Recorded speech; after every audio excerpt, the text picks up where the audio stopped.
Бурхан одон орончийн сүнсийг авахар иржээ. Сүнсийг нь амгц хөвшин гөрөөлөх хүн эцэст нь үрдийн нойрон тавтаж энэ хорвоод өгөө болов. Одоо Небужийн хувьд өөрийн ард түмний хүсч буй дараах хорвоог бүтээх цаг болжээ. Систем түнд дараах хорвоог бүтээх нөхцөл бүрдсэнийг мэдэрдэж бүтээж хэвших сонголтыг өгөв. Түнд дараах хорвоог үүсгэхэд хангалттай нууц түвшин итгэж үнэмшиж сүнсний том ахиу байлаа. Энэ тоглоомд дараах хорвоо бол маш чухал механик юм. Тоглогч дараах хорвоог сайн барьснаар ярих магадлал нь мэдрэхүйц нэмэгддэг. Сайн нандирсан хүмүүс Деважингийн хаалгыг нээж нөхцнүүдийг шийдэх замаар ёс суртахууныг бичүүлж эсвэл болох шиг дайчдын битгэжийн талбаруулж олно. Энэ тоглоом нь нас барсан дайчдын бодит ертөнцлөө буцаан иргэх боломжийг олгодог бөгөөд энэ нь тэд дайнд нууц хүзэр болж тоглогчид дараагийн шатанд давуу тал олгоно гэсэн үг юм. Небужи эцэст нь нас барагчдын сүнсийг бичигдсэн бүх хэрвэшээ сонсож тэдний гэршний тал хөндийг өвтөдөг дараа хорвоод сонсгоо. Энэ хүү удам зүйлэх тал дээр одон орон чамарч байгаад энэ газарт анх удаа нүдэнэ. Тэрээр иргэн тойрнохоо бүх зүйлийг мэдэрч чадаж байв. Тэрээр өөрийгөө юу ч төсөөлөөгүй гэдгээ ухаарав. Тэр зүудлээгүй байлаа. Энэ бол түүний болон Ракракийн хамтдаа төсөөлж исэн дараа хорвоо буюу тал хөндөй байв. Хэдийгээр энэ газарт амрах чулуун толгойд болон амьдрах бат бүх байшин байхгүй ч гэсэн гэвч хүн хитрхи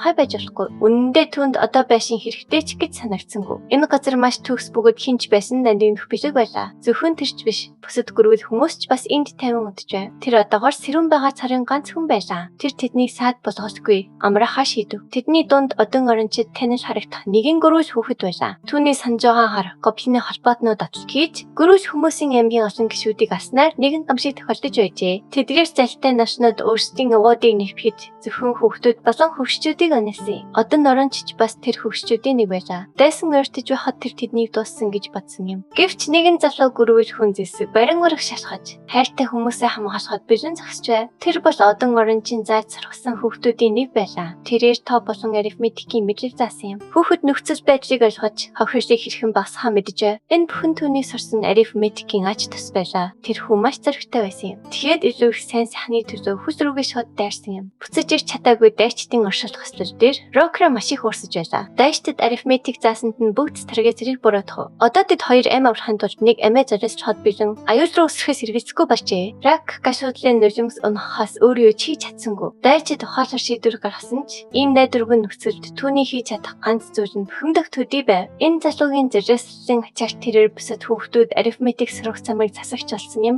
Юудач Старгейзер энэхүү зоригт нэгэнтээ иргэн уулзсандаа баяртай байна. Хэсэг хугацааны дараа Старгейзер ягаад бурхантайгаа хараахан уулзаагүй байгаагаа гайхан. Иргэн тойронд тэнүүчирч харагдана. Тэр үед тэрээр модны цагуур хин нэг нууцаар гитэж байгааг анзаарчээ. Старгейзер үз мэдэгдэх нэгний хөөж хөвших бөгөөд хөөцөлтөнд түүнийг одон орны лабораторид шууд хүргэв. Ухаанд гөрөөл ураг шалгана. Сая бодол түүний толгойг эргүүлж байлаа. Тэрээр бурхан нь яагаад ийм өгөөмөр, яагаад тэднийг сонгосон, бусад зүйл төрлөөс юугаараа өөр болохыг мэдхийг хүснэ. Тэрхүү тасалгаанд ормогц Старгейзер суур дээр хачин төхөөрөмжийг анзаарсан бөгөөд таацсан бүхэлдээ гясвцсан оддоор чимэрлэгдсэн байв. Шоорч ирсэн гөргөл Рокрагийн зөв байсны хүлийн зөвшөөрч шатаар өсөв. Чулуу болон оддоор хийсэн байшин үнэхээр байдаг ажээ. Төхөөрөмжид ойртож дурангийн хошоогоор шагаагаад тэрээр галактикийг бүхэлдэн өөрийн нүдээр харлаа. Тэрээр манансар галактикийг харж чадаж байв. Ододыг ингэж ойроос харж байгаа нь түүний анхны тохиолдол байлаа. Энэ хүнээр түүний сансар октрон талаар хойлохтыг бүрмөсөн өөрчилсөн. Хэрвээ тэр энэ мэдлэгийг бодит ертөнцийн хүмүүстэй хуваалцах чаддаг сан бол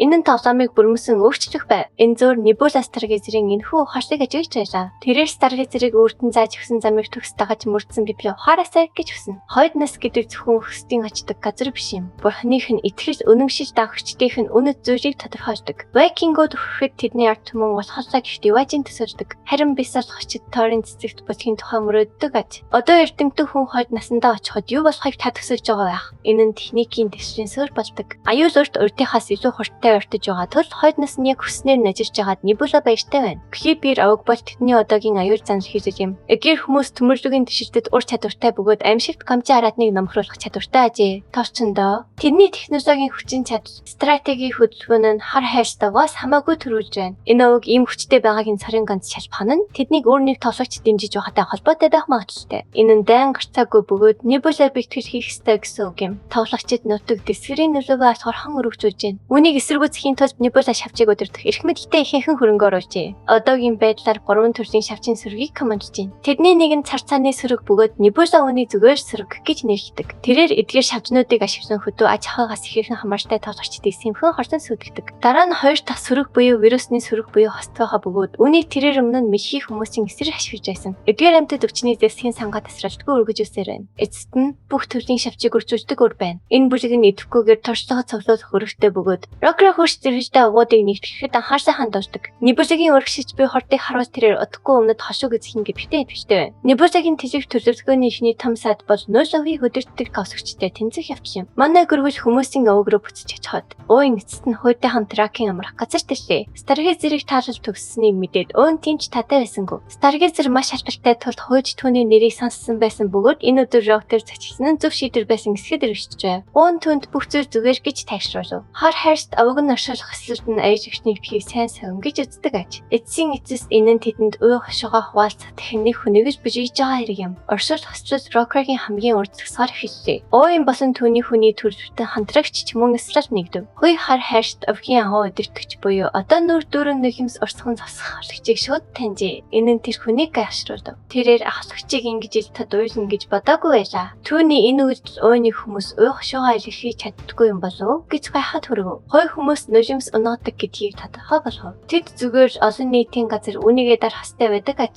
Үйлсхэр сүлдөрөө байдлын шинж гэж үздэг бөгөөд тэд нэр төрөө хатуулах хастай гин. Нэр төр гэдэг нь ууйны өмнө сонсч байсан ойлгож боловч тэр үнийг бусад гөрвөж хүмүүст заахаас татгалздаг. Тэрээр гөрвөж хүмүүсийг нэр төрөөс хамаагүй гүн гүнзгий зүйлийг эзэмшдэг гэж үздэг. Өсрөлийн дараа тэрээр эцэст нь нураг шалхан эрхэм найзтайгаа мэдчихв. Рак найзыгаас таргазрын уршил хосчлд орж жоод баяртай байна. Дараа нь тэр өөний дагуулж ирсэн хүний төрөлхтөнд зочдыг анзаарав. Энэ хүн бол автоматжуулалтын цайзаас ирсэн гэж хэдгийг өөнд тайлбарлаж овгийн аврагчид албан насаар танилцуулав. Оон тэгээд Рак руу бүхийж энэ хүний талаарх бүх сонирхолтой нарийн ширээнийг аяархан хэлж өгөв. Хэсэг хугацааны дараа Рак зочны өдөөс харан суув. Уулзалт хийхээс өмнө зочныг амраадаг заншилтайч Рокра шууд ажилдаа орохыг хүсв. Хүн үнийг хүлээн зөвшөөрч автоматжуулалтын цайзын эзний бэлэг болох уудтай зүйлийг барьснаар уулзалтыг эхлүүлв. Рак уудыг шүүрэн авч дотор нь давсны чулуу байгааг мэдэв. Чулуун дас бол автоматжуулалтын цайзын онцлог бөгөөд энэ нь ямар ч хариу нэвтрүүлгээр бижигж буй. Анхны чулуун дас гэдгийг хүн тайлбарлав. Хойн өгөндөө болгоомжтой хандж байгааг анзаараад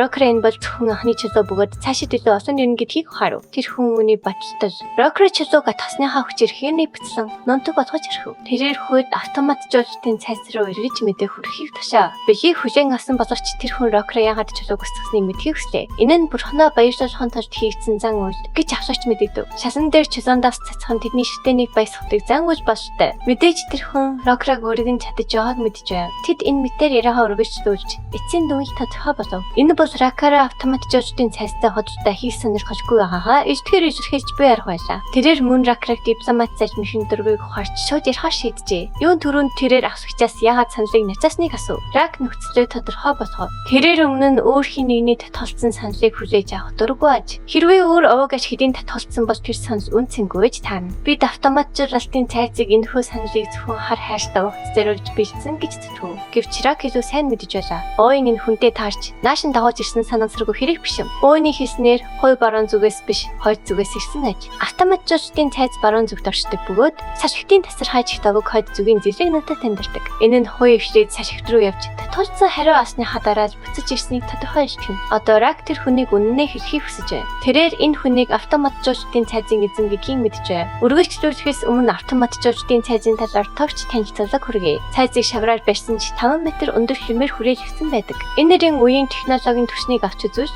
үүнийг инженерийн гайхамшиг гэж амархан тооцож болно. Энэ нь мөн шавар цэргүүд хамгаалж эргүүл хийдэг гихцэн ертөнцийн нууцуудын нэг юм. Гараас дүүслэн үйл мэдэгдэх энэхүү цайз дотор хүмүүс болон янз бүрийн өвгүүд зэрэгцэн оршдог. Үрсэр бичийн талаас үзүүлж уг цайзын газар зүүн даваа талтай тал нэвтрэхэд хэцүү байдаг. Түүний байр хуулийн хөндийн твийн бусад хэсэг рүү нэвтрэх гарц болдог аж. Өөрөөр хэлбэл тв рүү нэвтрэхийн тулд автоматжуулалтын цайзыг заавал гартаа оруулах ёстой. Үүнээс гадна тас цайз нь мал аж ахуй. Хөлсний үйлдвэрлэлд маш өн цэнгээд авсны урхайтай. Уулзалт руу буцахад Ракара ямар ч өн төлбөргүй ирдэг биш хэн итгэдэггүй гэдгээ тодорхой болгов. Хэрэг бэлхэн хин гэдгээ нуусан хүнээс ирсэн бол тэр татгалзах магадлал бүр ч өндөр байдаг. Автоматжуулалтын цайзын эзэн өөрийн хэн болохыг батлахчгүй. Үгүйсгэрч өгөө хатал Рокра бүрч баттай итгэв. Энэ хүн нэрээ хэлсэн цорын ганц шалтгаан нь гөрвөл хүмүүс цайзын талаар хэрэгцүүл мэдж байгааг танд хавтарч байсныг тэр мэдж байлаа. Автоматжуулалтын цайз дотор эзний жинхэнэ нэр эсвэл зүс царайг мэдэх хүн маш цөөхөн байдаг. Түүнд үнэнч дөрвөн овгийн доторч гэсэн өвдөө цөөхөн хэдэн хүн л үүнийг мэддэг аж.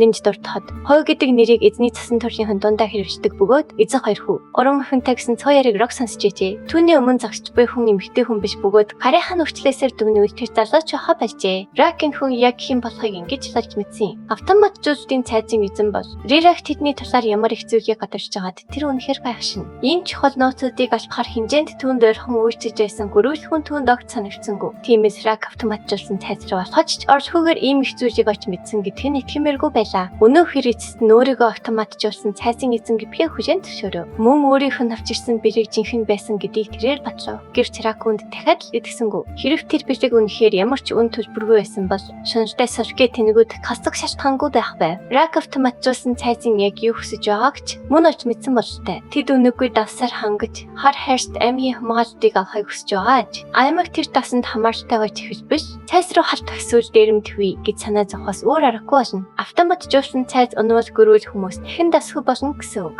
Хүү эдлэр санаархлыг үгүйсгээгүй ч үүний хөдөлთა гэж нэрхийг идэвд үзв. Тэр байдугай энэ хэрцэл хар хайрт аймагт түүжин ашигтай рог сануулад яагаад рокер татгалцсныг хаж байгаагаа хэлв. Үүний дараа Рак гол асуудлыг зааж автоматжуулсан цайзыг зүгээр л булаагаад очиж бодож яхад яагаад хамгаалах ёстой гэж хэлв. Хэрв тэр хүмүүсийг хөөж харвал хар хайрт аймаг цайз хөндий болон бүх нөөцийг өртөө. Ингээс болоо. Энэ бол Соркедүүдээс асан яг ижил хариулт бөгөөд хэрцэж нурсан шалтгаан байж. Мэдээж хүүнийг дайны төнхөг гэж нэрлэн зогсоохыг оршсон ч Ракра дипломат харилцааг өрөөл хүмүүсийн хийдэг зүйл биш гэдгийг тодорхой болгов. Тэд зүгээр л өөрсдөд нь хамгийн их ашигтай хувьж барыг сонгодог. Үе автоматжуулсан цайзын хүч чадлаар гайхуулан түүнийг айлхахыг оршдог. Рак хар хайрт аймаг өхөрс амсахыг хүлээн зөвшөөрсөн ч тэд цайзыг эзлэн авч чадна гэж зүтгв. Эцсийн эцэст тэдний шүтдэг бурхан бол хүүг шавжин бурхан юм. Хэрв тэдний бурхан хөндлөнгөөс орцохоор шийдвэл автоматжуулсан цайзын эргэн тойронд хөндөр хэрмүүд нотын шавар шиг нурж цэргүүд нь бурханы хүчээр дарагдах болно. Түүнээс гадна цайзын эзэн тэдний өмнө сууж байна. Түүнийг алах нь эзэн төрөмгөл шиг хүүхдийн тоглоом шиг амархан болгоно. Тэр хүн хариуд нь инэв. Учир нь тэр өхөл Рак автоматжуулсан цайзын дараагийн зархамжлагч хэн болохыг мэдэх боломжгүй шатал өөрийг нь альч зөрчихгүй гэдэгт итгэжтэй байлаа. Шиндээ Рак тэр мэдээллийг тийм ч их үнцэнтэй гэж бодсонгүй. Тиймээс хүү түүнд гон нэртэй хүлэх тоглоомын талаар баг зэрэг зааж өгөхөөр шийдэв. Энэ бол тоглогчид огтлалцсан шуумууд дээр хар цагаан чулуу тавьж тоглодог тоглоом юм. Үүний стратеги нь маш энгийн бөгөөд өрсөлд төчөө бүрэн бүтлэн авах явц юм. Одоогийн байдлаар хүү тэдгээр чулуунуудын нэгийг төлөөлж байна. Энэ бүхэн,